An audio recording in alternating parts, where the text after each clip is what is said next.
everyone, Rebecca here. Um, yeah, we're in round one, day 3. So remember, this is only the first round. Okay, we have like lots and lots of games to coming up. Uh, yeah, there's some like weird shadows. I don't want to get outside and close the hatch that's like at the top. It's like shines like it's like giant like bright light. It's it's fine though. It's just a little different, and the lighting is a different angle than I'm used to. It's like, I don't know. It's fine. It's fine. I don't know why I'm freaking out about it. But yeah, welcome. Oops.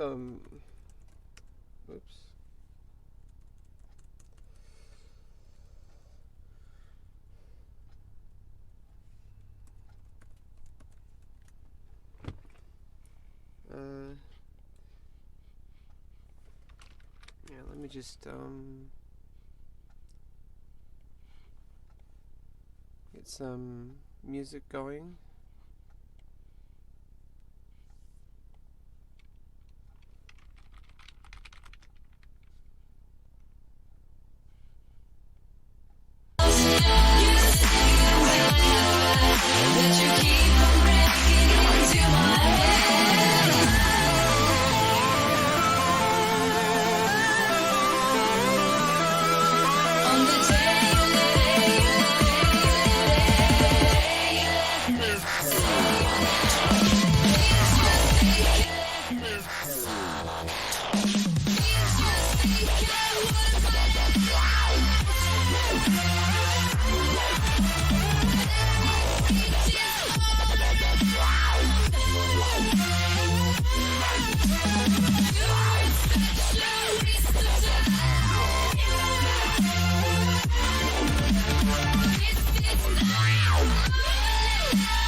Did not realize the volume was so loud. Sorry. That must have been some real dubstep.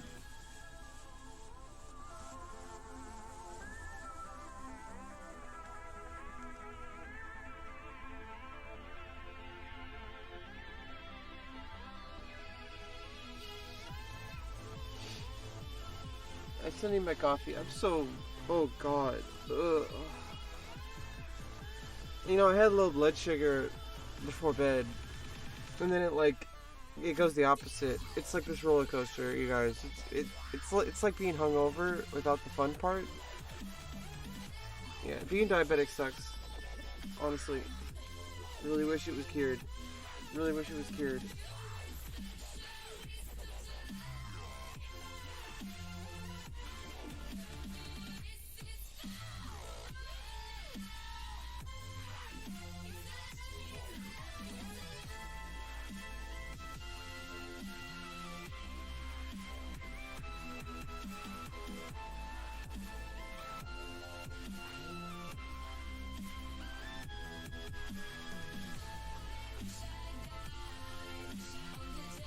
Oh, yeah, the coffee's already boiled. I don't know what I'm doing.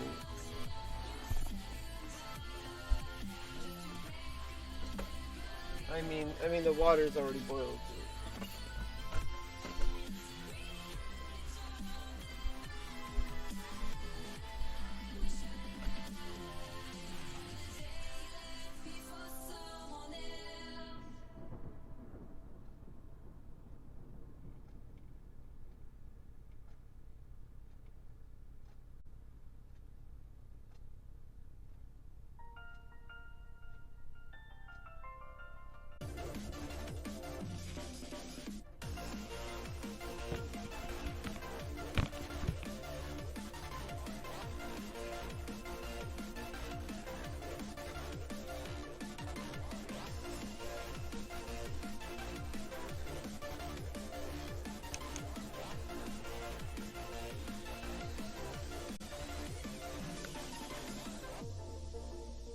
really great opportunity for me to cover these games. These are lower rated players, which is kind of right up my alley. I am a very low rated player as well.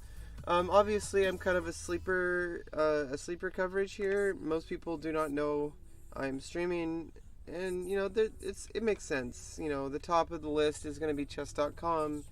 All the very established streamers are going to be the most watched. Although I do feel like people are going to figure out, they're going to search for Pogchamps. They're going to see my clips. They're going to see my YouTube videos uploaded. And it's great because, it's good to have multiple, that's the cool thing about chess. Is that you can have anybody look at the games. It's great, because you could always be like, oh, how did this person think about this position? It doesn't even matter, even though I'm lower rated, I might see things that maybe even a grandmaster might overlook because maybe they're thinking like a grandmaster, and so there might. Obviously, most things. These are very experienced commentators. They know how to talk about chess to an audience here on Twitch very well, and I am certainly not trying to step on their toes. Obviously, I can't step on their toes. Their toes are too big. But at the same time, I'm gonna offer my analysis. Try to do the best I can to cover this tournament, and hopefully, I should do more tournament coverage as time goes on. Not just during this Pogchamps. I should cover rapid tournaments for Super GM games and all the other stuff that's been going on with tournaments lately. And right now, I'm 100% focused on Pogchamps because this is these are players who are just beginning, or maybe not just beginning, but not super experienced.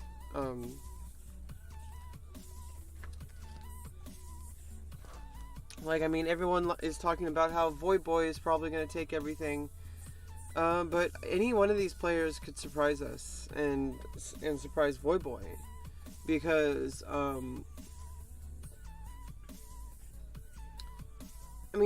these are really hardworking players. These are gamers to their core.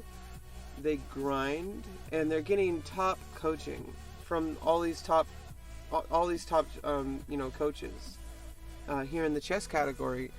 And we're just seeing some amazing work from everyone. And obviously, some people will have a harder time, staying in the run. But that's why we have we have two different brackets. There's going to be a championship bracket, and then there's the consolation bracket, and then we'll see who can do the best within that bracket. And that's what makes it really exciting, is that no matter what your level, this is still exciting.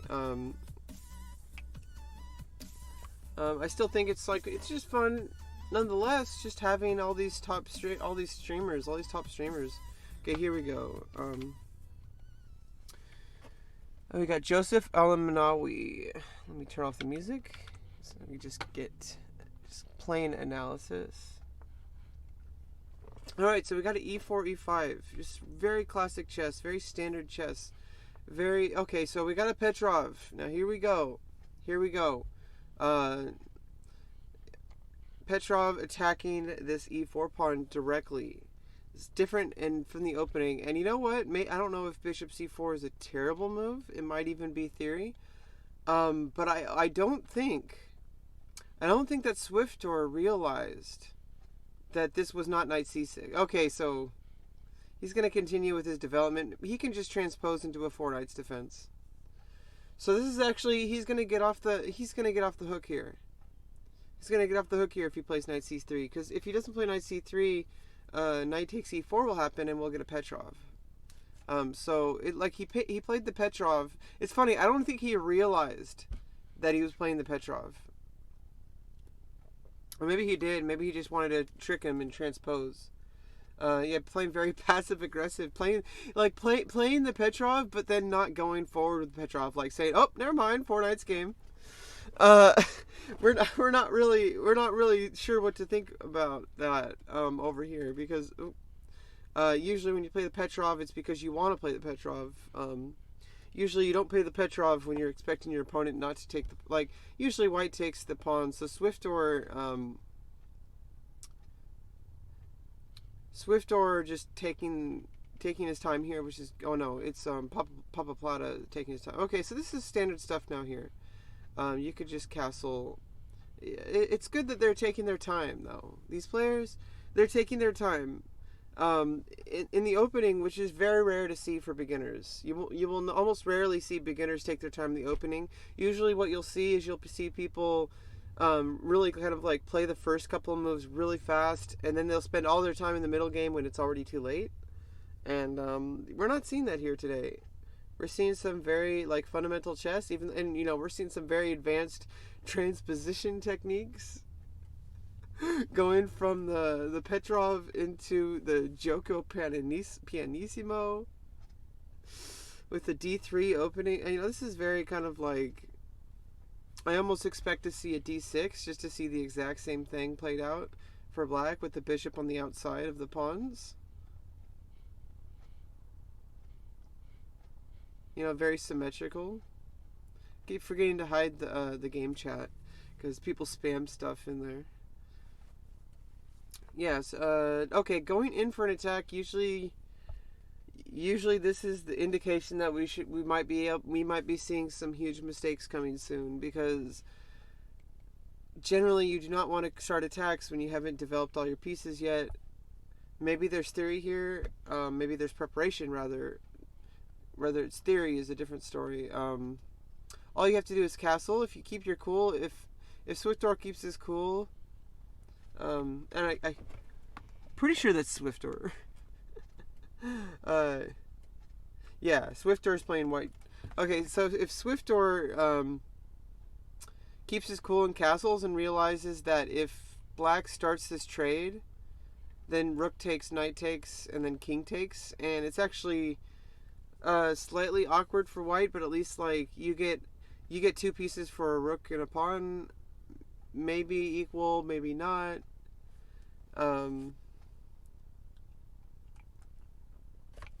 Depending on how the game goes from there. But you could also just... Oh, no. Yeah, you need to castle. That's... the alternative would be d4, and that doesn't quite work, because after e takes d4, knight takes d4, knight takes d4, and you only have one more defender, and there's still a defender with the bishop. So you cannot do that. You could play the... no, you can't play the knight. You can play the bishop here. Then the knight takes, pawn takes, bishop takes. And then you break your pawn structure, but you can still castle... Oh no, you lose a piece there. Never mind. Yeah, you don't want to do that. Because that's worse. You just need a castle. It's like the only move here. If you win if you lost the first game, as long as you win the next two games, you will still make it to the championship stage, the championship bracket. As long as you win the next two games. If you lose one of those games or draw one of those games, it's going to be the consolation bracket. I could be completely wrong about that. I'm not 100% sure about the actual tournament bracket. We're not too worried about that here on my channel. We're just looking at the games, just trying to understand, the psychology of these players and what they're what they're trying to play, what kind of ideas they bring to the chessboard. Black, what was played? Bishop f7 check. That's forcing. Sadly, it's just not enough, and not only that, but you're just throwing more material at your opponent. It's like if you're playing a game of Overwatch, and you just run into a group of opponents and start firing, and there's nobody to back you up. You don't have a tank. You don't have anybody with you. You're just by yourself, just firing at your opponent. You're gonna get smashed. I mean, you get like 5 people just firing on you at once. Yeah, Moist Critical is he lost. I believe he lost his first game. I believe Hutch was the one who won. I could be wrong though. Maybe I'm mistaken. But yeah, Moist Critical Moist Critical is competing in this tournament. Okay, and of course now you're just going to lose a queen. So he's just like, when it rains it pours. He's like, okay, at this point, if you're going to be giving away this much material, you may as well just resign. Although he is still clinging on to the hope that maybe he's going to get overconfident and just stalemate or something. And not only that, but now your rooks aren't connected, and your king's not in the center of the board. So there's a lot to learn from this game. There's a lot to learn from this game. Is Critical the YouTuber? Yes. I think his name is like, what, Penguins or something? Penguin something? I don't know. Inumasha might be able to fill you in better than I am. I'm not very... I did see the video he made. Oh yeah, Penguin Zero, yeah. I did see the video he made where he was talking about the drama between Nakamura and Chess24 and Ben Feingold. It was pretty interesting. And you know, it's interesting that he's in the tournament now. And so, it's kind of interesting.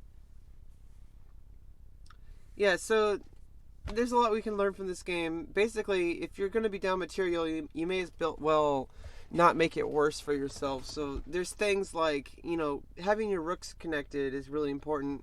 But also, a queen is worth more than a rook. So if your choice is between losing a rook or a queen, you should always save your queen, unless there's like a checkmate or something like that. Or, you know, if you're down material, maybe if you could sacrifice your queen to get a stalemate or something. But that's extremely complex, and I doubt that's what he was going for. I think he's just getting low on time, and now that he's already down material, I think it's just one of those things where your nerves are shot. Like you're ready to play, and at the start you're like really pumped up, and you're planning on it to go a certain way. The thing about planning for how your game will go in chess is that your opponent will be constantly keeping you on your toes, constantly be changing your idea of what chess even is. And so when you show up to a chess game with these ideas of, oh yeah, I'm going to show up, I'm going to play this opening, I'm going to destroy my opponent, I'm going to play this move, I'm going to play this move, and then as soon as like move one, they can completely throw you off. And so you really need to come up, you know, when you come to the board with this like giant game plan, and you know, it's one thing if you're used to different games like FPSs, where you go into the game, there's pretty much a standard thing that everybody does, and you can just follow that. You can say, okay, my fundamentals are strong enough, I can just show up, I'm going to completely win.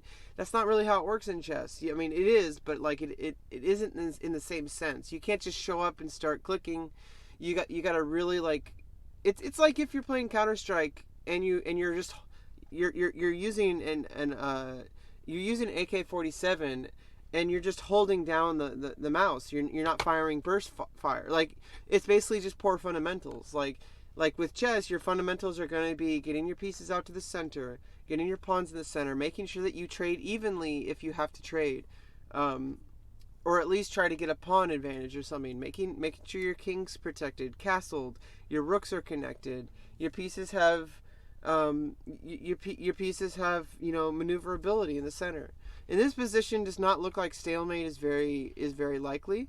Looks like Papa Plata has been really prepared and is just coming into the game with this queen and rook. You could start even giving checks here, and then you can bring the bishop in here for check, and then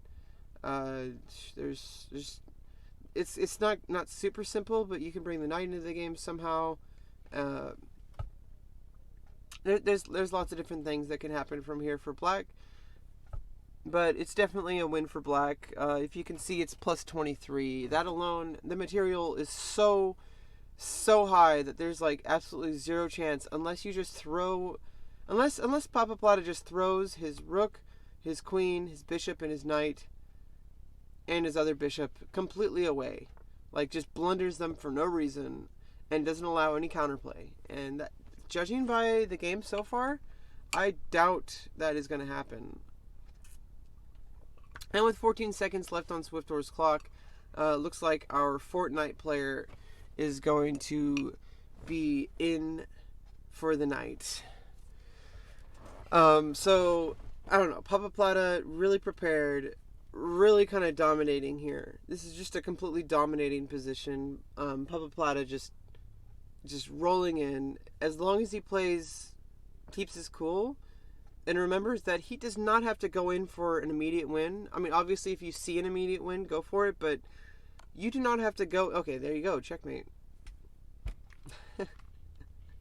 Yeah, so yeah, if you see checkmate, go for it. But sometimes in these kind of positions, if you try to go too strongly, you might actually end up like stalemating or something. So, very stalemata. Very, very, very good opening preparation. However, it's funny that Papa Plata started with the Petrov, but then ignored it and just went into the four knights game, and then went in for the Italian. So it's also this was a mistake. There's a thing in chess is usually when we move a pawn, we don't want to move it twice. Like if you were gonna move it twice, you may as well have moved it twice to begin with. So if there's a reason why you don't want to move it there, is because you lose a pawn. But not only this, at this point you just threw away a piece. You have to move here. Bishop g3 is required. It's somewhat sad because after you move here, you take with check, and you lose your ability to. Oh no, you actually no. It's fine if you take with check. You take with the bishop. If knight takes, you take with the king, and then you lost your ability to castle, but at least material is somewhat even. Although at that point you've already lost a knight, so it's not even. So the thing about bringing your bishop out here is that there's a huge threat, and you cannot ignore this threat. There's a threat of d takes on c3, and so if you play your bishop over to g5, it's attacking your queen. However, it's easily remedied. You actually don't have to play f6 either. There's other ways to do it. You could just play knight e7. You could even play bishop e7. And it still doesn't change the fact, I mean, okay, so bishop e7 would be a mistake because if you move here, you could always just take the bishop, and then queen takes. And let me switch to the analysis board here so I can make moves. So I have this habit of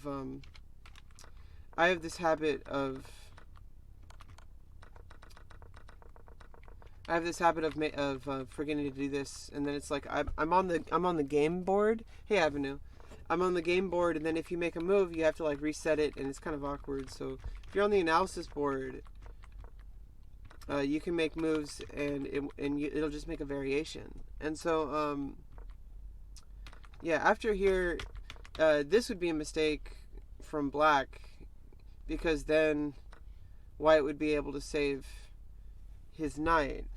And not only that, but it'd be attacking the queen. So this would actually be, oh yeah. So this would be forcing. You'd have to play either queen d6, blocking the pawn in, or you have to play queen d8, because either way you have to defend that pawn at that point. But then white's deciding the battlefield, like at that point. So this would be a blunder from black, or at least an inaccuracy, because after queen takes, you would just attack the queen. But this move, obviously the best, because you just move and then you take the knight. And at this point, it's just and then not only that, it's one thing to be down a piece, but to be down a piece and another piece. And then, yeah, you get 2 pawns back for a piece, but then you lose a piece. So now you're down 2 pieces and a pawn. So that's just completely over at that point. There was actually a very good play from here. All you had to do was play castle here, and then if you check, rook takes, knight takes, king takes, and white's fine here. Absolutely fine. It's okay to get your king out of castling. I mean, if your opponent's going to throw away 2 pieces for a rook, it's okay. It's a rook and a pawn. 2 pieces for a rook and a pawn, it's exactly equal material. Now, it still remained to be said, because, obviously the queen can't come over to h4 because of the knight, but the king is exposed, so that is an imbalance. But that's something you can deal with throughout the rest of the game. You could spend the rest of the game trying to make use of this. And by the way, remember that you did lose a rook and you did expose your king, but on the flip side, your opponent lost a knight and a bishop. So now your opponent only has 1 knight and a bishop. Meanwhile, you have 2 bishops and 2 knights. So you have the knight pair and the bishop pair. So that's a huge imbalance. Even though you lost a rook, you still have a queen, and you still have another rook. You could bring the rooks out. You can bring the bishop out. If you go for that, then it's like you're ruining your king side, but your king side's a ruin, so it's kind of balanced. And there's just a lot of things. Like, you need to be able to accept that sometimes in chess, you just need to accept things. You can't just like say, okay, I'm going to counterattack your queen, but there's a response to that. There's a response, and then this is what I'm talking about yesterday. This is where a lot of players learn about tempo. Is that you learn about like, okay, I can make this move, but then my opponent still gets to make that move, and then you're down a piece, and not only that, but you also doubled up your pawns. And from there, it's pretty downhill. There's also this is just throwing away a rook. And at this point, also, okay, the threat is to take the queen. You check. Well, first of all, you throw in a check. Okay, so it looks like Swiftor is still thinking like a Fortnite player. Chess is not just about like it's not like Fortnite where it's like you're fighting against somebody and you could technically have less armor or less shield. You could have like a weaker weapon, but you could use your aim and accuracy to play better than them. It doesn't quite work like that in chess. Like you can't just like say, oh well, I have less pieces, but I'm still gonna win because I can click better. It's it's tough. I know, because like there's a lot of stress. There's a lot of pressure in this tournament as well. So the thing about this though is that this gives check, but sadly you just give away the piece. Black just has to take it, and not only this, but you're not in check. You don't have to move your king, but your queen is under attack. So at least save your at this point. Obviously, that's a wasted move. At this point, you save your queen and it also protects your pawn. You lose the rook, but maybe you moved your king out of the way, and then you're going to start going this. Oh no, you can't go that way. Yeah, this is really dangerous. This is just completely. You got the iron shield here. Anyway, I will be back in 30 minutes for game 2. We're going to be having X Choco Bars versus Vorsen. Stay tuned.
hypnotized by the sounds I'm breathing in.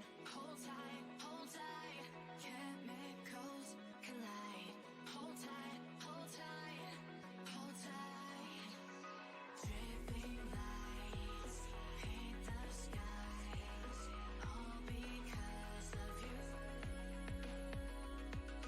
Dripping lights paint the skies, only you can make me move. You can make me move. Can make me move. You can make me move. Can make me.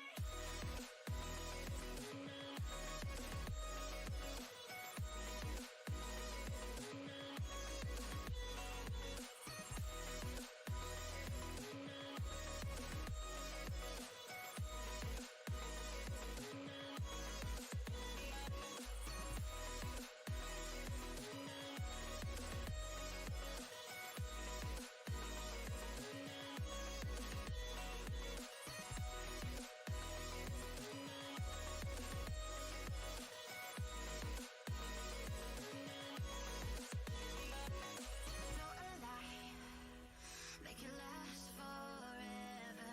Stop in time, yeah, I'm surrendering. Hold tight, chemicals collide.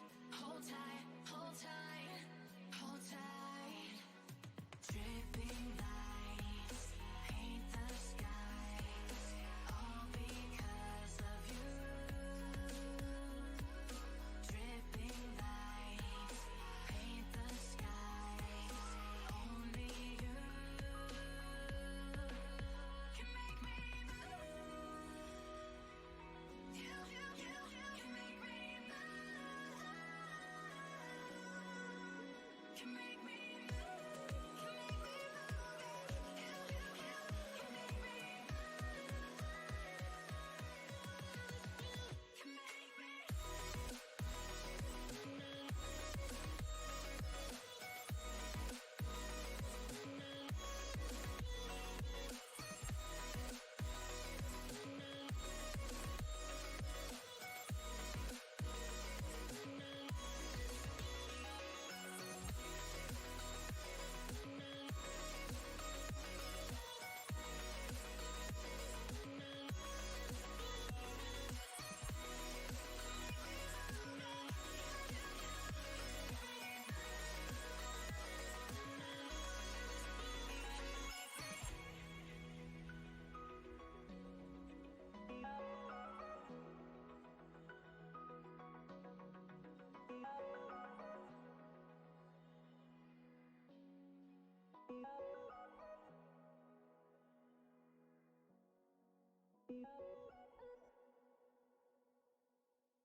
we go.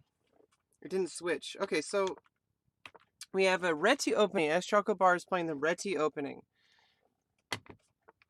And then going for the D5 and then G3. Okay, standard stuff. She must have been learning an opening called the Reti. It's very easy to get yourself castled, get your pieces developed, get your bishop into the game, and Forsen just going straight for getting central pawn control. That's the trade off. That's the trade off you do when you play a flank opening. When you play flank opening, your opponent generally gets the center with the pawns. So that is a trade off. Looks like she's being really careful. So she's playing D3. Maybe afraid of a move like E4. So D can always take on E4 now. If Forsen plays E4, D takes E4. Well, now the knight's guarding it. So now they need oof. Yeah, maybe a move like knight D2 would have been in order. Putting an extra 2 defenders. Um, Knight FD2 or yeah, even yeah, because this would have given an extra 2 pieces on the square.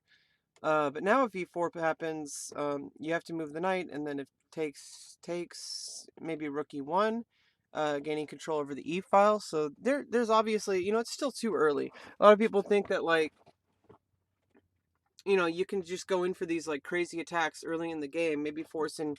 I mean, I don't think Forsen is going to do that, but maybe Chocobars. Maybe she's afraid of that.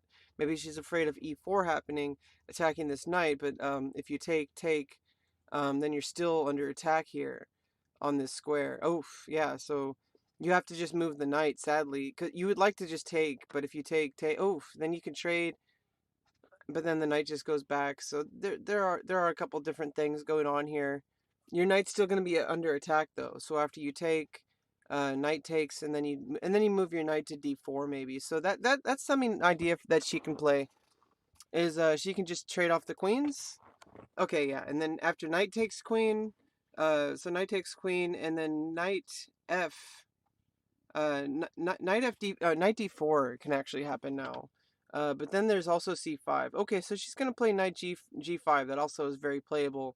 h6 could always be played, but then you can't take that pawn because that knight's guarding, sadly. So h6 can come at any moment, and you have to move your knight back, and sadly you have to move all the way back to knight h3. Not terrible, still equal material. You could still always get back in the game with knight f4, so it's not terrible. E3 could be played to stop advance. I mean, actually, no, never mind. If you do play h6, you can take the pawn because after knight takes, bishop takes. Okay, that's one thing about fianchettoing your bishop. It gives you that extra little piece of ammo that you can use against your opponent. And whoa, that's bright. Jeez, I'm gonna fix that before the next game. I'm gonna close that hatch. Anyway, oh yeah, it's really bright. Jeez, so bright. Not really too much to worry about in F2. You could just play E3.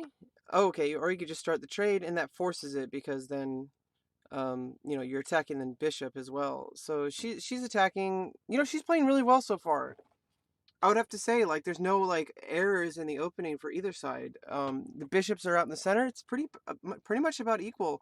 The only difference is black is not castled yet, so maybe that is a slight imbalance. The bishop cannot move away from b7, so this piece is pinned currently. You can obviously you would not want to play a move like b6. That's just not really wise to give up a rook for no reason.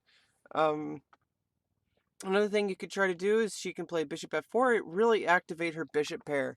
That's an idea too, just controlling the center, getting her knights out. She's really following her fundamentals. I would have played bishop f4 though. It's attacking the pawn on c7, which is undefended. Although then you could just play then black can just play knight e6, so not terribly great idea. So maybe this was just the best idea, just getting control over the center, getting the knights out. Um, maybe maybe knight c6, just so you can get rid of this pin and then get the bishop away, so you don't have to worry about the bishop defending b7.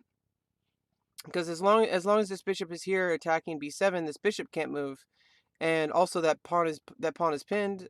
I don't think that b pawn is really too useful if it moves, but the fact that it's pinned is still an imbalance.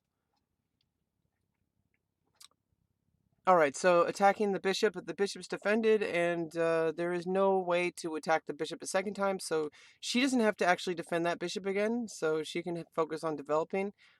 And like I said, maybe bishop f4 is a good idea. You could always play after knight e6. You can just play bishop e5, but then where can that knight go? Maybe that knight might be able to come over to d4, uh, and then where are you gonna go? That's the thing. And maybe you move your rook over to d1. Uh, I think rook a d1 would be better because maybe you want to push that f pawn later on in the game. But yeah, she's not really in too much trouble right here. At some point, e3 should come just to put some space in between the bishop and the king. Um, yeah, so this this bishop is not really doing too much. Maybe this light squared bishop can come over here, and then you could kind of gain control over the d1. Okay, so Forsen really kind of like abandoning some principles. So I actually think Choco Bars is really kind of better here, because it's just like, okay, never mind, never mind. I did not calculate that completely.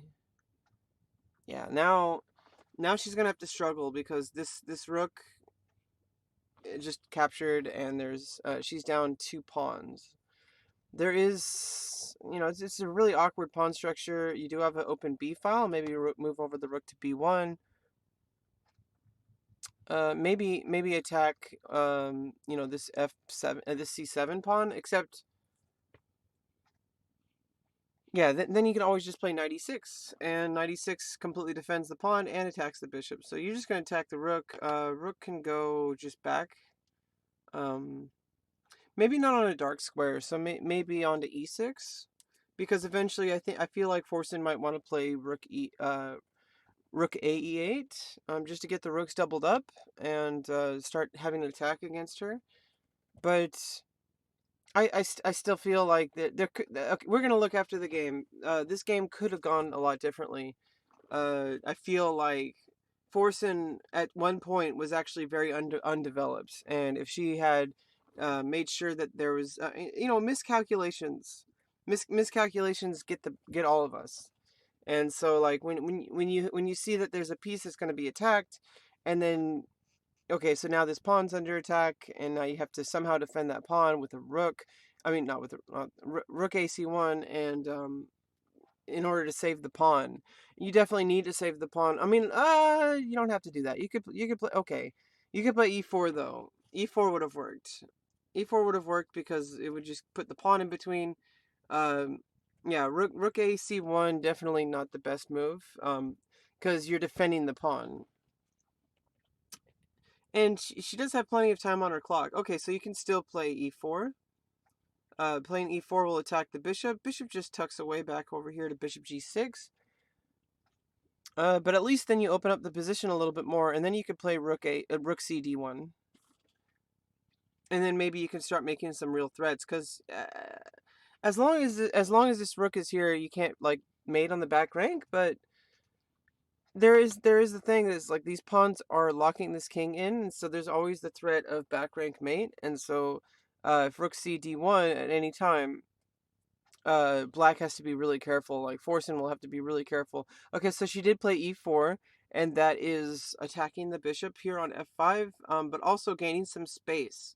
And remember, like, you do not want to trade off material when you're down. She's only down 2 pawns, and at their level, they have been working really hard. And I really don't know if these ratings are 100% accurate for, but as you play more games, the rating starts to level out. But at the same time, like, I really feel like these players are getting a lot of coaching and been grinding a lot of chess. They really want to win. Like, they really want to win. This is a big tournament, so these players are going to be working their butts off. So it's like you're going to attack this bishop, but you go backwards, and then you have the bishop and knight. Black's Forsen's doing fine here, as long as he just doesn't like kind of as long as he doesn't like go in for two, as long as he doesn't get greedy. If you start getting greedy, because you're already up 2 pawns, that's already enough to start slowly getting into a one endgame. But if he starts trying to like, do some crazy tactics, because maybe he's like, oh, I'm winning, maybe I can start making some tactics because I got really excited because I've been doing lots of tactics. Something bad can happen because there's always a chance that you can miscalculate. And I'll go over it after the game, but early on in the game, Ex Choco Bars was actually much better in the position, but I feel like she didn't quite play it as accurately as she should have. But of course, that's going to happen at this level, at many levels actually. It's very difficult to calculate in chess. You'll get players who are grandmasters who will still blunder away pieces. So it's something that like a lot of people take for granted, that chess isn't this like, like, oh, like only certain people, like they never make mistakes. Like, dude, like grandmasters make mistakes. Just like the rest of us, we're all humans. We're not stockfish or Komodo. Um, we're not Komodo. So yeah. Maybe there's ideas. Maybe you want to play G4. Okay, so if I almost thought that G4. Oh no, yeah, G4 would completely lock this bishop in over here. And well, now it can always happen because the bishop cannot come back to either f5 or g4. But pawn to g4. Okay, so now you can't play pawn to g4. Maybe you can play king f2 defending, or if you still want to play g4 to lock in the bishop. Oh, you can't. Yeah, if you play king f2, then uh no. If you play f4, you attack the knight. Knight has to go back. And then you're not going to be able to play g4 because the bishop will just take the pawn, and then not only that, you'd be attacking the rook. So I feel like when she did take the file, so that's actually a very good fundamental though. So that is something to remember, is that, like, this isn't necessarily a bad move. Maybe my move is better, maybe her move is better. We don't quite know. Just looking at it, unless you're, oh, so that's definitely not the right move. That's definitely not the right move. Bishop takes, king takes, and then black's already up material, but now black's also up the exchange, and he's going to win. So sadly, that she actually had some fight left in her. She could have played f4, attacking the knight. Knight had to go back, and then you could even play f5. If she had played f4, if she had played f4 here, and then after knight e6, you play f5, and then not only that, you're attacking the knight, but you're also locking in the bishop that way as well. And not only that, but you also claim the d file. So she actually had some really good fighting chance at that point. But now the bishop just takes the rook, king takes rook, and this rook is just gonna just sit here. You get the other rook into the game. Um, Maybe come out this way. But now it's just completely over for ex Chocobars, which is sad. She was like doing so well, but Forsen, is just taking his time. He's just like playing like a real chess player here. Like these people are, these players are actually playing some solid chess. Like they're starting to, like obviously, it's very low rated, there's going to be like big mistakes happening, and maybe they don't see it, but they're going to learn from these, and they're going to do better next time. That's what we all do. And the thing is like these players are starting to get this real like chess sense. And yeah, like, like I said yesterday, there's the Hulk method, is you just throw them towards the target. And these players are starting to see like, okay, I need to Forsen ignored the rook. So I hope ex Chocobars, I hope she notices this. Okay, good. I hope that she noticed it, and now she actually still has some fight in the game. Now it's still tough for her because she's still down 2 pawns. But that is amazing. That, see, this is what I'm saying, is both players similar level, right? Like she blundered away the rook, but then it's not really a blunder if your opponent misses the blunder. Now is it?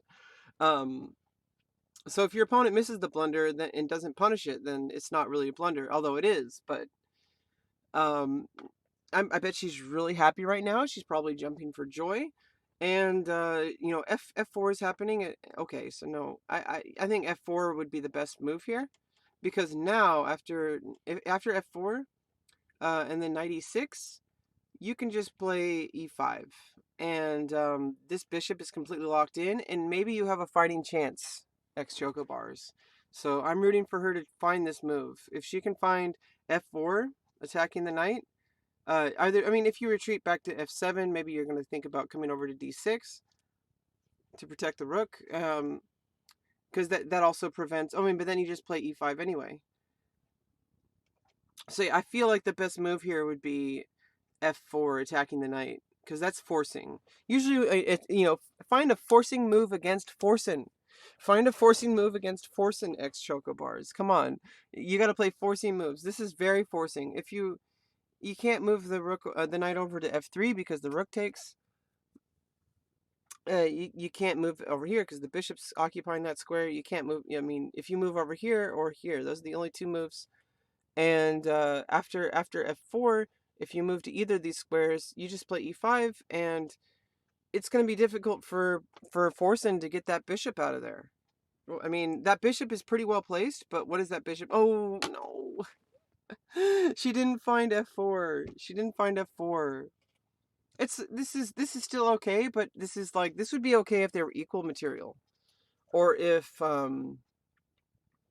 or if or if she was ahead. But because she's down material, she really has to find ways to create imbalances. And by forcing this knight backwards, and see now this knight is coming into the territory and with check, and so you can attack the knight. But the knight just comes back, and now Forsen's up an entire piece. So that's why f4 needed to be played, because black just has way too much power here.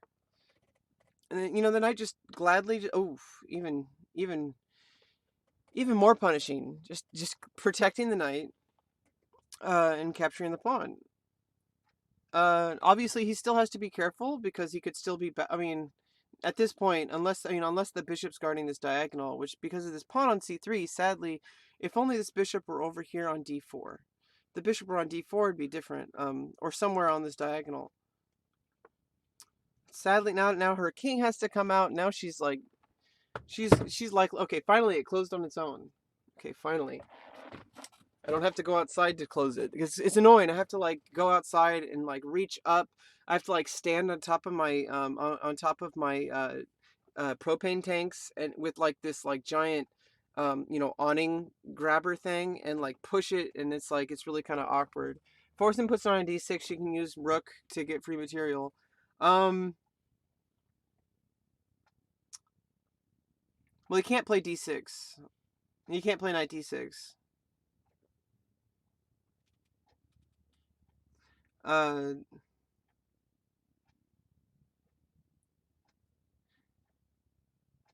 Yeah, knight to d6 can't be played, and also the rook, it wouldn't be free material because the pawn would just capture. Yeah, so this is. I mean, she still has a lot of fight left her, but now there's like lots of attacks because now it's like the rooks are lined up. If you move this knight anywhere, you're gonna win a rook again. I mean, you're gonna win more material, and so now he's up like a piece and a pawn, and he's gonna be up a rook. The threat is very real. I mean, I think she can play rook f2. And then after you move the knight, then you can just move the other rook to f1. Hey, Coke Bottle. Welcome to the stream. Yeah, sadly, it looks like she is down material at this point. She needed to play f4 earlier. And then the knight would have come out, and then she would have played e5, and it would have locked in the light squared bishop. Wait, no. She needed to play f5, and then, yeah, after f5, and then pawn to e5, maybe pawn to e6 later. But now there's like no chances. Sadly, she didn't realize that there is a giant bishop attack on these rooks, regardless of where you move these rooks. If you move this rook to f1, you take this bishop and then king takes. So I think that's actually the best option. Besides maybe rook e d2. Oof. Well, that's just a lost. I mean, now you just happily take the rook. King takes, and then uh, knight's probably going to come in, and then you play an e3 push. And you're just going to get and then get this rook into the game. This rook needs to come into the game at some point. Okay, so attacking the bishop. Bishop just moves somewhere. Maybe play bishop e7.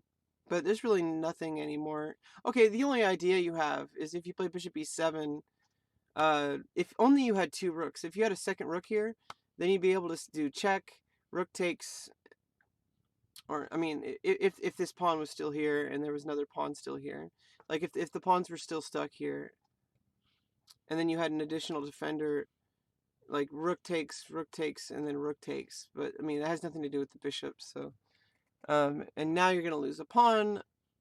The only way to deal with this either play rook d2 or bishop d2. Either way, black is oof. Yeah, now he's just gonna take the pawn at h2, and this is gonna be pretty done pretty soon. So, you played rook f8. Okay, just give a check first. Now, not only that, you can check again, winning a pawn. And then after king g1, just bring the rook into the game with rook f1, rook f8. And then you're threatening some things, after, especially after you play e2. Okay, so e2 check is going to come, and then g2, king g2. And then e takes d1 equals queen, check. And then the only move is king h3.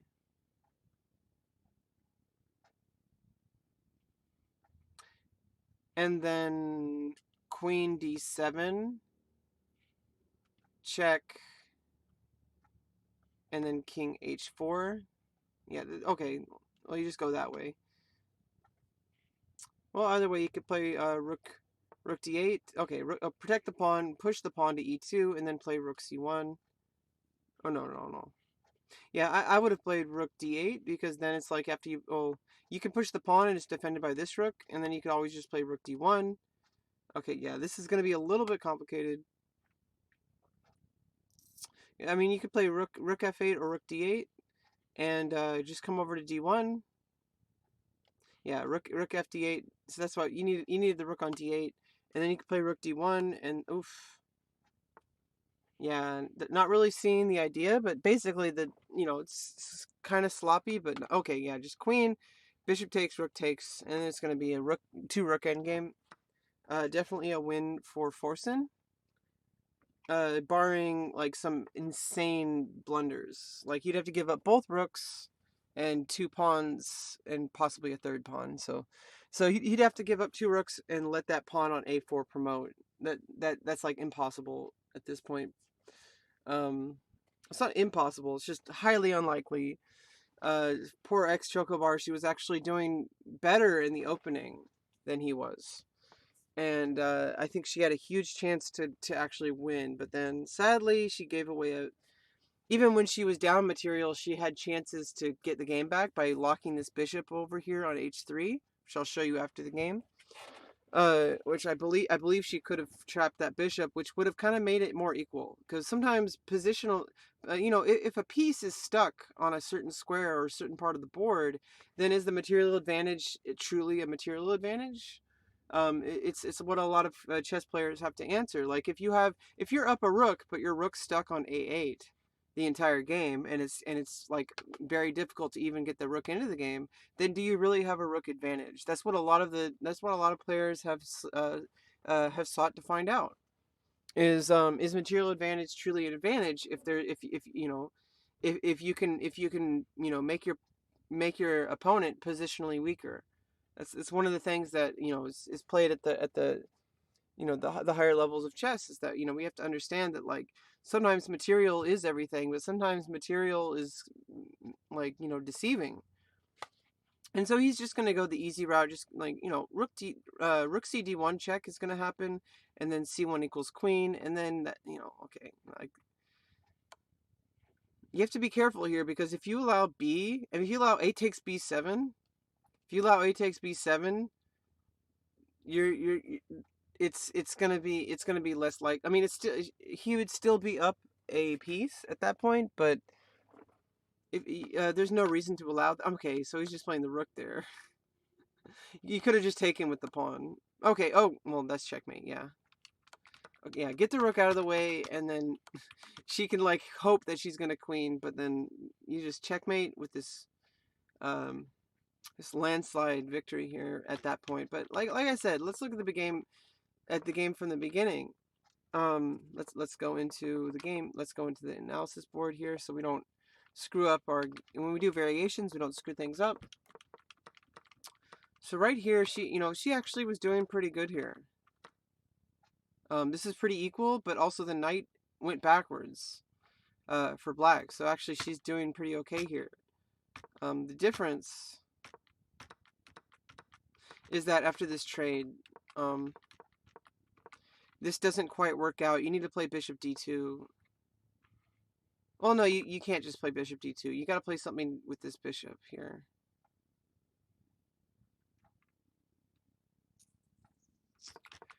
Which is maybe, I don't think you'd want to play rook e1 just yet.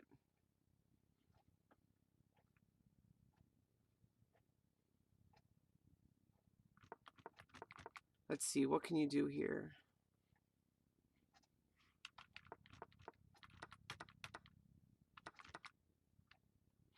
And at this point, you could even do a desperado. You could check first, and then take the bishop, and then you're only down a pawn. So there was a desperado there. Not only that, but it exposes your opponent's king, and your king's very safe. So there was a desperado move available with check, which is the most forcing move. So I wonder if she sees this, if she saw this. I mean, obviously, maybe she saw it, maybe she didn't. But there was this desperado move available at this moment instead of taking the knight first. I mean, instead of taking the bishop first, you could have just said, okay, well, if I take the bishop, I'm gonna lose this bishop. So I may as well take a pawn with me, right? And then you take the bishop, and then you're completely safe here. You could just play e4, and then play maybe like bishop f4. I mean, okay, maybe even bishop f4 first, just to attack. But then you can just attack the bishop that way. So then maybe there is some trouble with playing bishop f4. With this knight here on d8, it changes things a lot, because the knight could always come over to e6 and it would attack the bishop. So there was that desperado move, but I think you could have avoided it entirely if instead of moving the rook, you just move your bishop back to g2. You lose some tempo, but at least now, like, let's say you attack the knight now. Hey, you can just play. You can't really. You still have to play e3, because then you can always take. And then maybe take d1 at that point. But either way, yeah, at that point that was slightly miscalculated. I don't know if she saw this desperado move. This would have been a lot better if she started with a check first and then took the bishop. So that's what we call a desperado. And then it wouldn't be so clear whether or not she's going to be able to, this is not so clear of a disadvantage. Like, you're down a pawn, but your opponent does have some of the file, but you also have an open file. And if you play bishop b2, or like I said, bishop f4, and then e3, and then play rook a d1, maybe you claim the file. So there's chances there. But let's go back to the game. After rook e1, we have this, and then defending the pawn. Although I don't know if she saw this, but you can just play e4 here, and that's fine. Like, you're not gonna be worse off. But then this happened. This was an issue. This was an issue. Okay, because well, first of all, he missed it. So, but at the same time, like, what if he had seen it? Like, you just take, and he's up a piece and a pawn. But at the same time, like, at this point, it was already kind of over, but you're already up 2 pawns. But at least, at least you can do things like I wonder if she saw g4. That's what I was thinking about during the game. She could have locked this bishop in, and then maybe you play knight g5 to go after this pawn. But you can just play king f2, and that defends the pawn. And then maybe you're even thinking about coming over to king g3, and now the knight is stuck defending. And then you would play f4, the knight moves, and then you take the bishop. So this could have given her back the game. Like, for example, let's say maybe you bring the rook into the game. And you play here. Well, now this is stuck here. How would you deal with f4? And there's no other way to defend this bishop. I can't see any way to defend against f4 at this point. Um,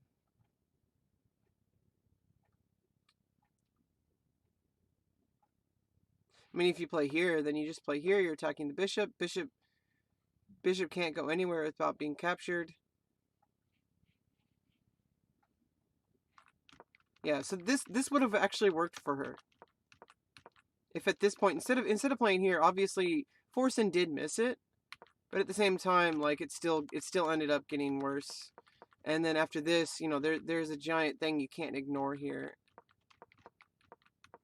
And all you have to do is maybe play rook f1, and then after the knight moves, now you play rook e f2. It's a good match, good match. Thanks, Inamasha. I'm about to take a break soon and then be back in 30 minutes. But I just want to point out that, like, X-Chocobars had a huge opportunity here. There was a huge tactical opportunity. I know it's very hard to see, and maybe it doesn't work, but we'll see. If only you play g4 here. It locks in this bishop.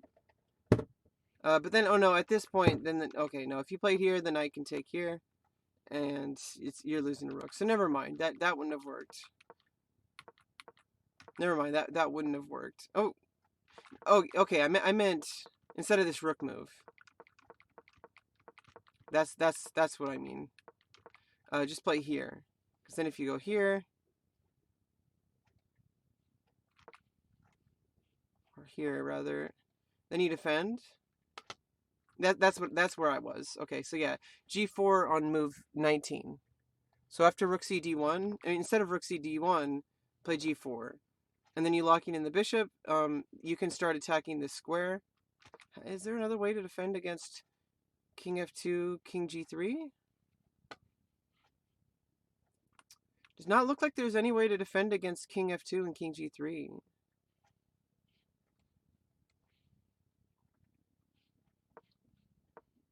Okay, no, you can't play here because you'll just take. Or here, obviously. Maybe you can go here. Okay, that's something. That's something. Then you maybe you play rook g1, and then you're at least threatening to just take off all those. But king g3 could happen at any moment, or you could just take the file. And then what are you gonna do? Maybe you get the other rook in, but then you know how are you gonna prevent losing that bishop? That's the real question. Like if you just attack the bishop, you don't need to attack the bishop. I would just say just take the. You could just, or even just go up here. Oh no, up here. How are you gonna save that bishop is the real question. You're really not gonna be able to save it. Maybe you play rook d1. Maybe you play rook e d1 at that point. Just to save this. So now you have to play rook here, but then you play king g3, and how are you gonna save that bishop? Yeah, maybe you can play knight e3, attack the rook, but then you just offer the rook trade. And then what are you going to do? You can give check, but then the rook take... Oh, no. Yeah, you can give check. And you just take the bishop. So, yeah, there were some chances. Oh, you attack the bishop. You just move. And, oh, then you get a pawn. But then you get the bishop. And then it's equal. So this game could have ended up being very equal. This game could have ended up being very equal or even better for X-Chocobars, but those kind of moves are extremely hard to see, and I can only look at it, you know, in my own analysis. And obviously, when you do your own analysis, I could be wrong completely, but if you play g4, this is the biggest imbalance in the position, is that there's an opportunity with this pawn here on f3 guarding g4, and this bishop's way over in your enemy's territory and unbacked up. Like, there's nothing backing up this bishop. You can play g4 and it locks this bishop in. Now, obviously, it's worth exploring further. Maybe let's look at the evaluation here. So this is still a lot better for black, according to the engine. For example, you just play knight f4. Okay, so knight f4. Not knight g5, knight f4. Okay. And king f2. Oh, and then h5. That changes things. H5 changes things.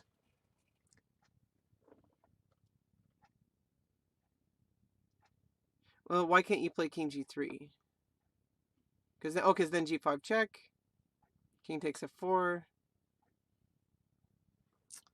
Then rook c6. Okay, that's the engine talking. Okay, so let's just forget about that.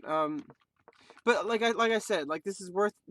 At this point, you're down material. You could at least try to like take care of your opponent's imbalances. And like the engine does say g4 is the best move in this position. So g4 is definitely like the best idea here.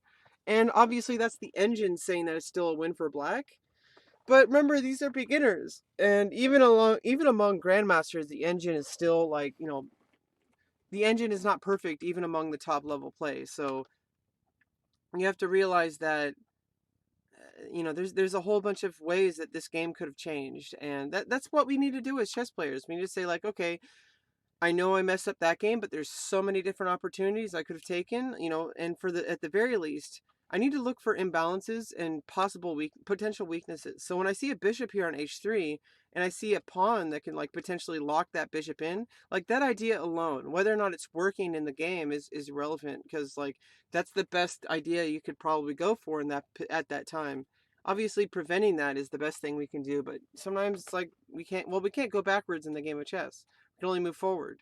And so, it's one of the things that chess has taught me in my life is that we just have to keep moving forward and try to do better each time. That's what I try to do with my life. And hopefully one day that'll pay off.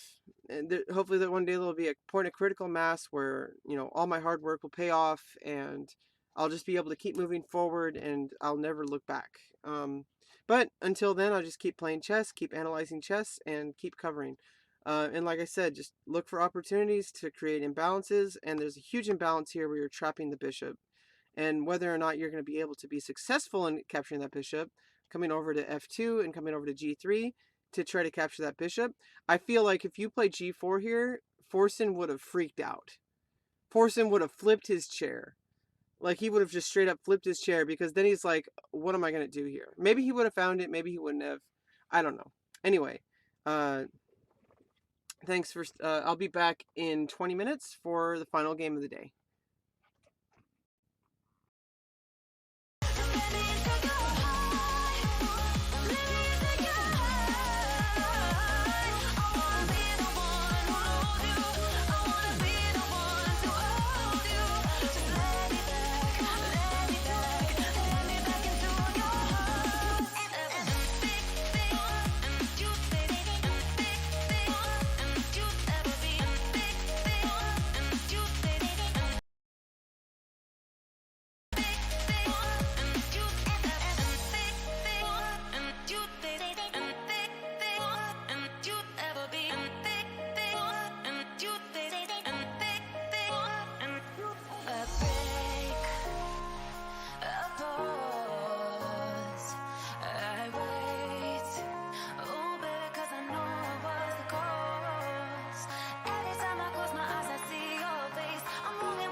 Hi, welcome back. We're getting ready for the game of Ludwig versus Box. So, hey, welcome back, Avenue. So, you had your question, how can I make my chess where I have the arrows? So, all you have to do is click on the top right of the board on chess.com. There's a little gear icon that is settings. And you go to play, and it says, or you go to board, and there should be a thing that says right button, draw arrows and highlights, etc., etc. And our game has started. So we have Box playing the black pieces here against Ludwig with his Pepega over here. So we have e4, e5, so pretty standard stuff. Knight f3 has been played, so we're expecting knight c6 here, of course. Really standard stuff. Either a Ruy Lopez or an Italian game. Maybe Ludwig doesn't want to play... Okay, so he goes with c3. He really likes this idea of playing c3 then d4. Although maybe he should have played bishop c4 first. If he wanted to do that. Maybe not ideal here. Okay, so he's going to go with bishop g7. Which is kind of not ideal. I mean, you've already moved your e-pawn, so your bishop's already somewhat open already, so to open it up again is kind of unnecessary at this point, but not terrible. You could still play bishop c4, just get castled. Okay, you're going straight for that. So he just wants to get that resolved first, which is not terrible, not like a huge mistake. He's going to bring this pawn to the center, and then obviously the knight can't take, and now... Ludwig completely has the center. Ludwig completely has the center. So we got our Pega here against our box mouth. It's like yeah. So obviously not much happening so far, except the biggest idea of this game is that Ludwig completely has the center and has a piece developed. Meanwhile, Box kind of going to have some kind of trouble here. Not terrible, and obviously things can change. Bishop g7 is most likely going to happen, putting pressure on d4. However, only the knight and bishop would be attacking d4 at that point.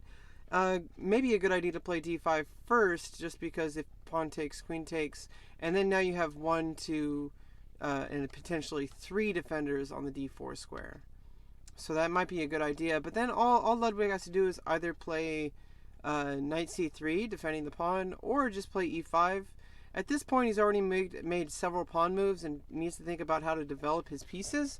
So maybe knight c3 would be the better option here, because then after pawn takes, knight takes, and the only thing to really worry about at that point is that the queen and the knight are looking at d5, at d4. These two players apparently they're good, but we're not thinking about that right now. We're thinking about the game that's actually being played. I feel like a lot of us we kind of when we look at chess players, we look at chess games. I feel like we kind of like we build up this idea that the game's gonna be great because it's between Hikaru Nakamura and Magnus Carlsen. It's like we're forgetting that chess isn't about the players. It is, but we're forgetting that we need to actually look at the chess game itself.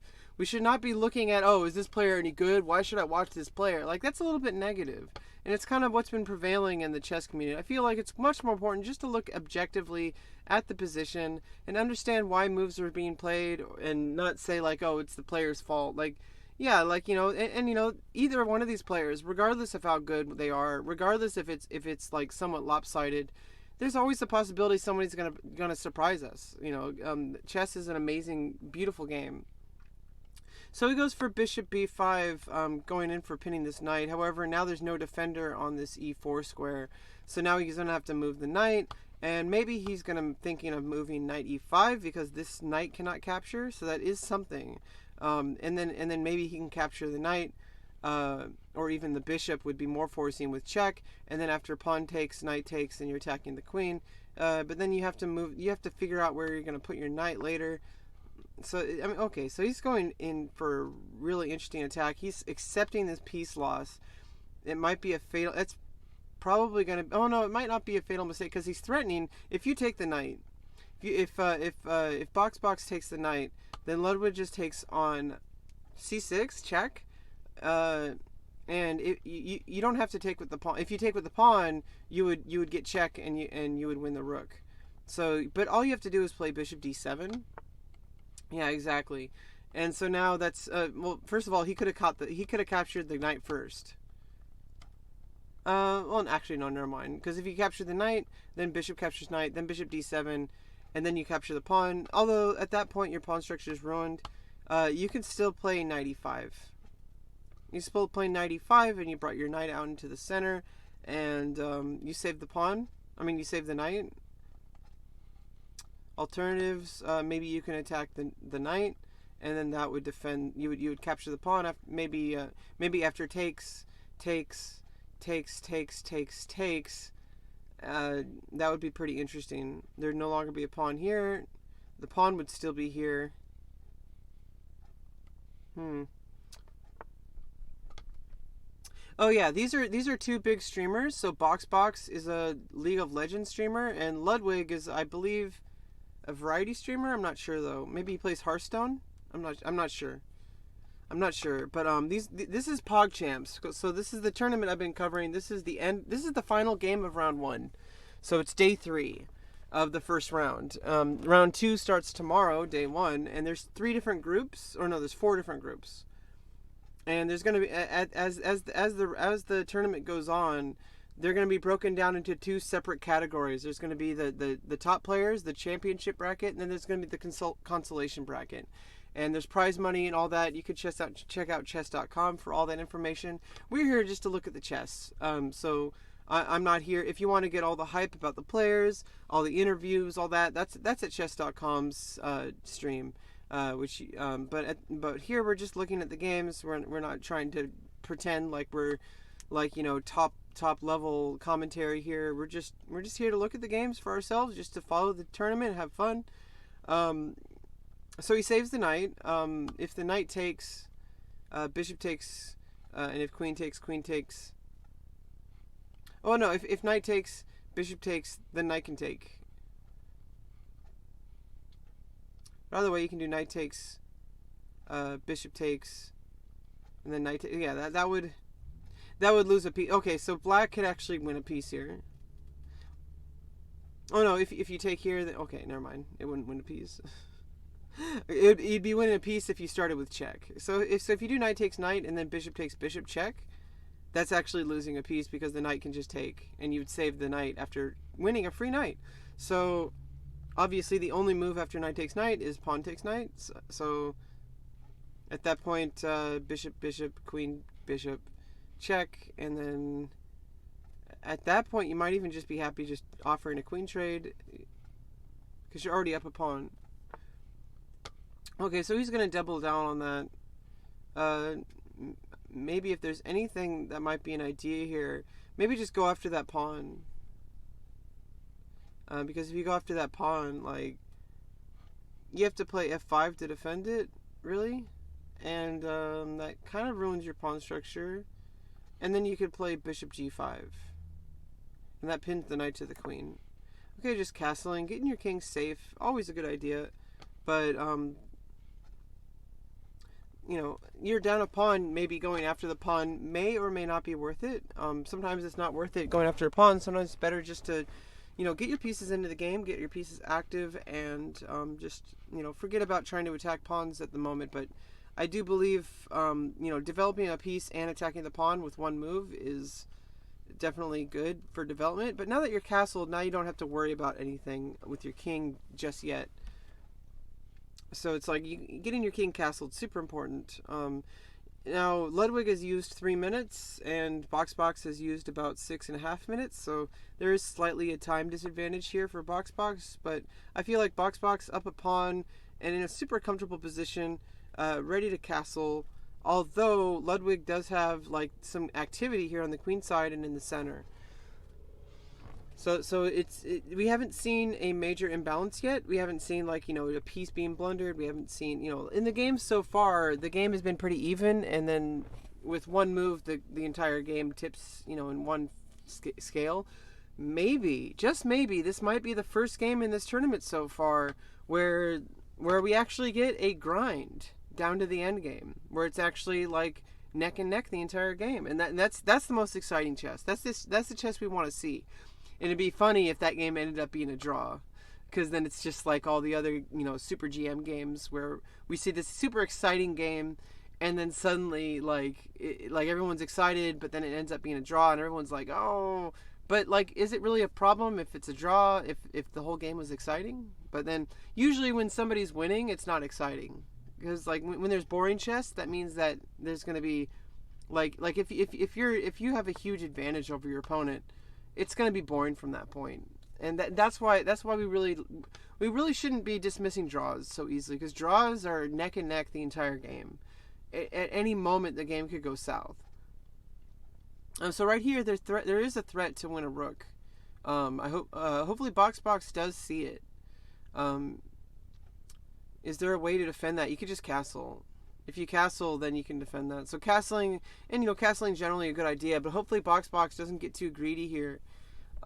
Maybe you could go after the queen. Maybe if you want to get greedy, maybe play a move like b5, because then it's like you have to you're double attack. Okay, so that actually probably is that. I think this is actually a better move than castling. So, but I mean, if you want to, okay, so castling does. Okay, so he didn't see this. He didn't see this. You would just win a bishop here, or you'd have to desperado, and then you lose a bishop for 2 pawns, and then now Box is up. Now Box would be up a piece at that point, or yeah. But he missed that. He missed that opportunity because you could have. Whenever you see a double attacks are like the most common tactic in chess, and there's an opportunity to attack the queen and bishop, and the queen has to move. You win the bishop, or you desperado, and then you get 2 pawns back, but you lost a piece when you're already down a pawn. So Box would be up 2 pawns at that point. However, this is just fine. This is perfectly fine way to play. There are some threats here in the center, like if you get another piece on e5 as black, maybe you can have some attacks against e5. But maybe f6 would do that. But then oh no, you can't as long as that. So you'd have to play king h8. I don't know if he's going to want to go for that. That's extremely convoluted. It's extremely complicated. Not extremely complicated, but like it's okay. Now there's just so many problems against this. So he's creating some real problems. So he needs to play some like bishop e6 possibly. Bishop takes, pawn takes, queen takes, and then you have to put your rook in front of your. Oof, this is actually looking pretty desperate. You have to play queen a8, I believe. I believe that's the only move. I mean, maybe knight takes e5 first. Knight takes e5, bishop takes, pawn takes, and then queen e8. So that looks like the only 2 options. Is either you start trades, or you just go right away with queen e8, defending f7, because that bishop, knight, and queen. So that bishop has a queen right behind it, aiming at f7. And then not only that, but you have a knight also aiming at f7. So, and the king's right there. So if white had a second move, white would probably want to play. Okay, so you put the bishop in front, but you can just take. And then after pawn takes, queen takes check, moves, and then you have a check, rook takes, and queen takes rook. So there's a huge tactic here with this bishop here. If you just take the bishop. I don't know if Ludwig looks like he's going to be able to turn the game around with this queen and bishop. This is a venomous bishop and queen duo here. This is venomous, because if you bring that, if he sees bishop takes e6, well, first of all, you win a bishop if you just move the knight. I mean, if you move the pawn, well, you can't because it would be pinned. So if you take the bishop, you take the pawn, check, and then after you get out of check, you play rook. If you play rook f7, then you have then you just have queen takes f7 check. If you play king h8, then you still have knight f7 check, attacking the queen. Rook takes f7, queen takes f7, and you just want a rook and a pawn, I believe. And that he's taking his time. Ludwig is taking his time. He is probably looking at that. This would be game winning. Because I do not believe there's any counterplay after bishop takes bishop here. Any other moves he might be looking at? I mean, obviously you could play queen b7, but why would you want to do that? The rook just comes over. The rook just comes over, and maybe you win another pawn, or the queen comes over, and you just trade off queens and you get the rook here. Like that's not going to be useful for white. So bishop takes bishop. Oh, he missed it. Well, but he also does have this double attack here, this fork. If he's allowed to play d5, but sadly, like. He missed a huge opportunity here. That's going to be the big missed opportunity this game, is that he missed bishop takes e6. That would have just straight up won a piece, and if you tried to take it back, well, first of all, you'd have to play queen 8 at that point. He's still threatening bishop takes e6, so if black doesn't do anything about that, if black doesn't play queen e8, then you could still play, you could still play bishop e6 at that point. Then pawn takes, queen takes check, and then you just get out of check or put the queen there and trade off queens, get the rook there, but it's much less devastating against black at this point. Like, if black doesn't play queen 8, okay. Well, I wonder if he still sees this. I mean, if he sees it yet. I wonder if he sees bishop takes e6 yet. Now he can't because of the knight. See, now it's like black, like Boxbach is like, he was in trouble, but now he got an opportunity. He got an opportunity, and now he's changed the position completely. Changed the position completely. It's no longer devastating because he saved his position. Now he's protecting the bishop with the knight. So this is definitely upsetting for Ludwig. Ludwig had a huge opportunity. He's probably gonna slam his 5-head later against a wall once he sees that. I'm sure they're gonna talk about it in the commentary. But as soon as he saw that he had bishop takes e6 earlier and missed it, it's gonna be like, oh, I could have won that game. Because that was a game-winning tactic with this queen and bishop. You really got to, and now the queen's under attack. At this point, I think you have to change your tactics. Maybe play queen d3, because then if bishop takes, knight takes, but then you're still, I don't know. There's some ideas here.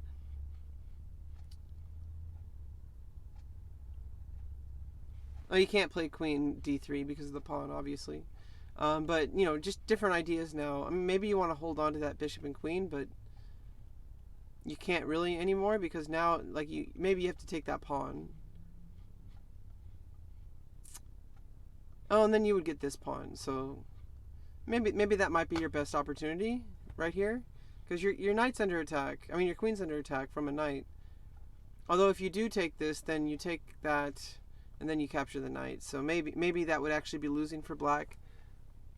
So if you just if you let black capture here, okay. So he is taking the 2 pawns. He sees that one, and obviously you can't take the rook. But you're not obligated to attack the queen, but you also have to figure out a way to defend e4. What's the way to do that? Maybe you can play f5 here. So still chances for Boxbach. So far, no major blunders. This is actually like the first game. I mean, it is only move 14. Maybe I've spoken too soon. But at the same time, this is the first time I've seen a game get in like this deep into the middle game without a blunder. Oh no, he lost a piece there. Okay. So yeah, for some reason I missed that. For some reason I missed that. Oh, never mind. The knight takes it. Okay. Okay, so yeah, that's why I didn't miss it. I was like, okay, yeah, there's a knight defending. King has to get out of check. Oof.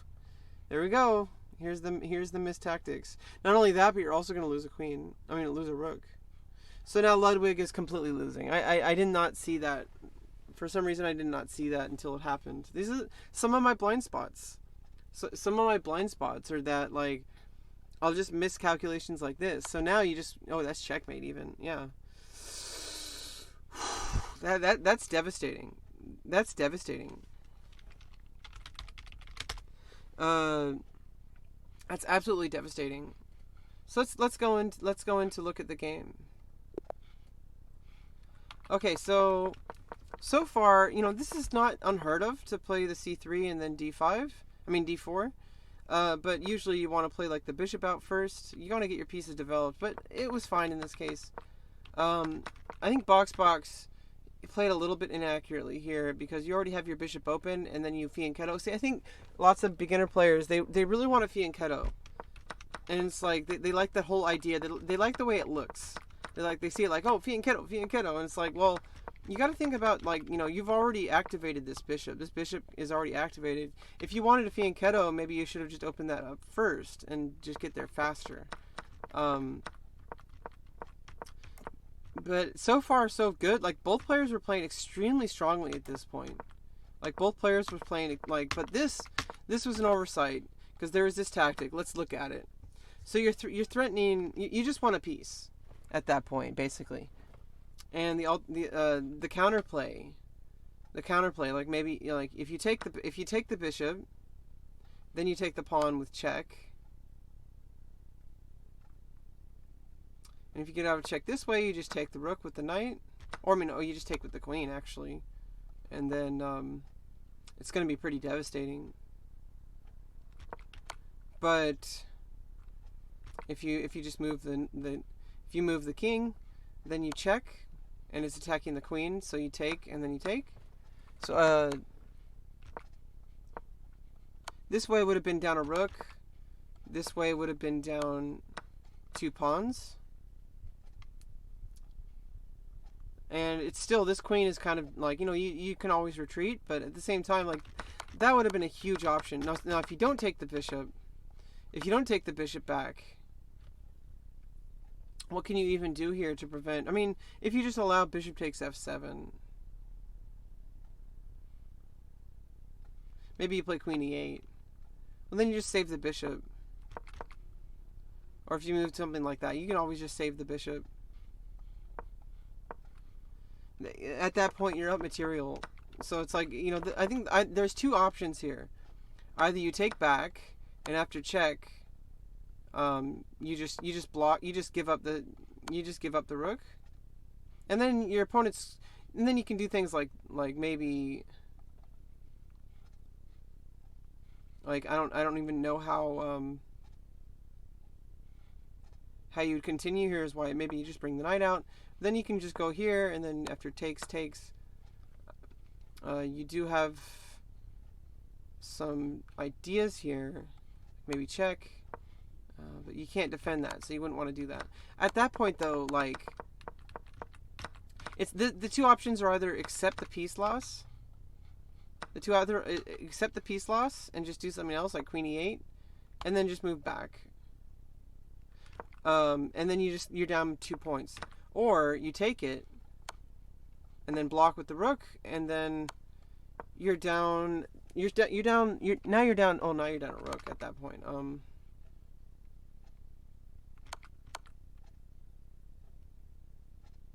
Yeah, so you just move, and then, oh yeah. Your best chance would be not to block it, but to just move your king out of the way, and then risk this check, and then takes. And now you're still up 2 pawns, but in this case, like, maybe there's some attacking chances from black to kind of take advantage of the fact that the queen is way up in your territory. But if I were playing white pieces in this position, I'd be perfectly fine. By the way, this was the critical moment. When he played rook d8. Maybe he's planning on playing d5. However, it just doesn't work that way. And then even at this point, there is a better option. You're not going to be able to win. You need to take care of that knight. Let's see, what's a better option here? What was the one that I saw? I mean, you could even just take the knight. Queen takes rook. Queen, but then you're still down material. But queen d3. Then you can't check, you just do this. Oh yeah, you can't do queen d3. I forgot, obviously. Yeah, queen e3 would work at that point. But at that point, like, it's too late. There's this huge critical moment where you can just capture a piece entirely, and you're winning at that point. Either way, from there, it went downhill. Checkmate really happened really quickly. And this is, I believe, after this is forced mate. If you go here, it's the same thing. So that's forced mate. And I believe at this point you're down so much material, but you have to take the pawn. Because now if you check, well, no, there's still the bishop guarding. So it's terrible either way for white. Because of that. And then not only that, but there's there's this thread here.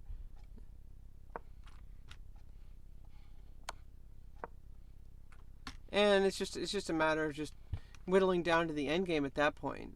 Maybe he could have tried to play that way and at that point, but like I said, the big critical moment was when Box played bishop e6. Take the bishop. If you don't take the bishop, you just retreat, and you're up 2 pawns. If you take the bishop, check, and the only reply there is king h8, and white can force this by playing knight king take. Well, obviously, if you do this, then it's check with losing a queen. You take, and you're still up material, and not only that, but now your queen's way up in your opponent. So I feel like this was the critical moment. This was the critical moment.